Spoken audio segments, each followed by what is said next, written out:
promised a while ago up on the fan page that I was going to do a gear review for my helmet, my chest rig, and all the extra stuff that I carry on me in the games, as you've probably seen in the videos.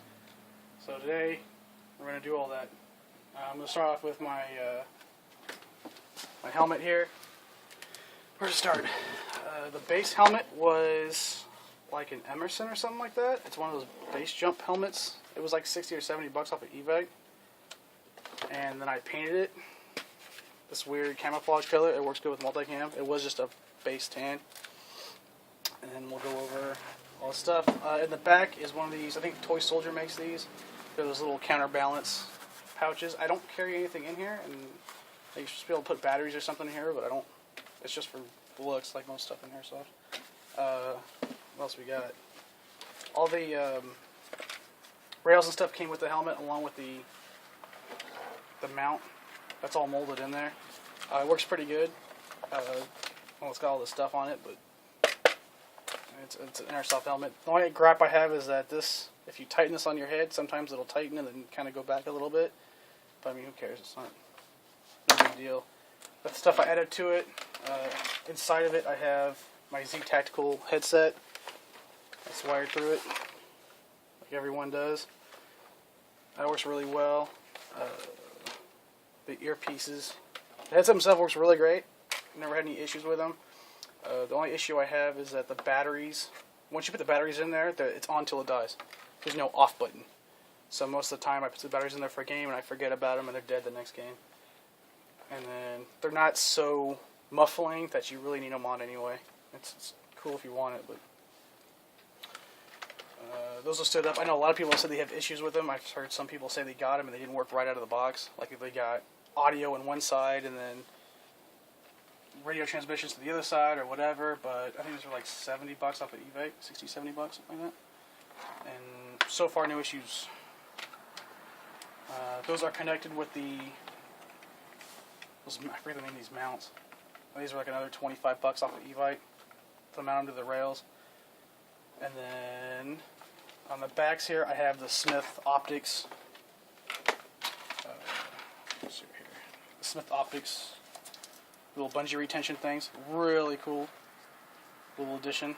Lately I've been running just normal iPro, but if I'm getting tired of those or they're fogging up or whatever, I'll throw these on real quick and just run them under the arms right here, and real snug.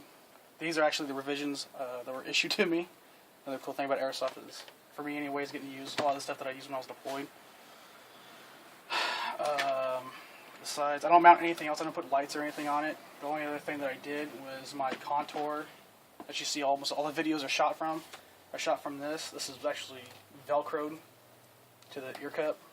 And then I have a little D-ring retention thing for it in case it happens to fall off. But that's actually awesome.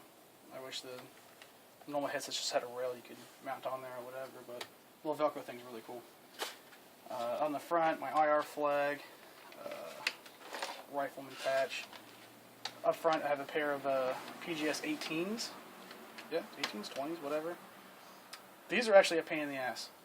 I bought them because I thought they looked rad, and then did not realize that in order to wear these on a helmet, you need the real expensive mount.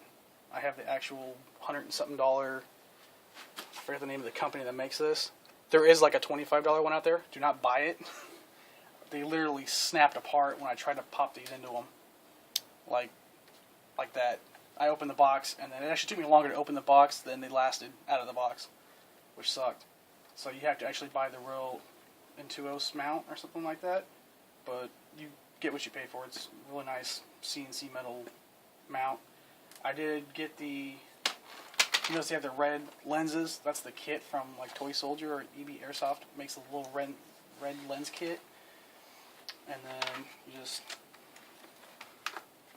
like that. Everyone loves this stuff when we're out and doing night games and stuff like that. Everyone always asks me if they're real.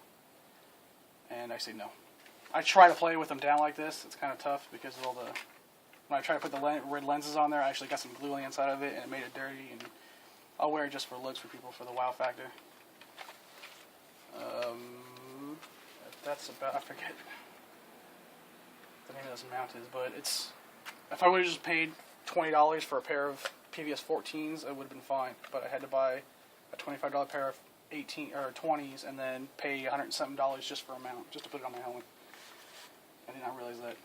So if you're trying to get these, know that ahead of time, that it's like a $107 buy-in in order to wear these on your helmet.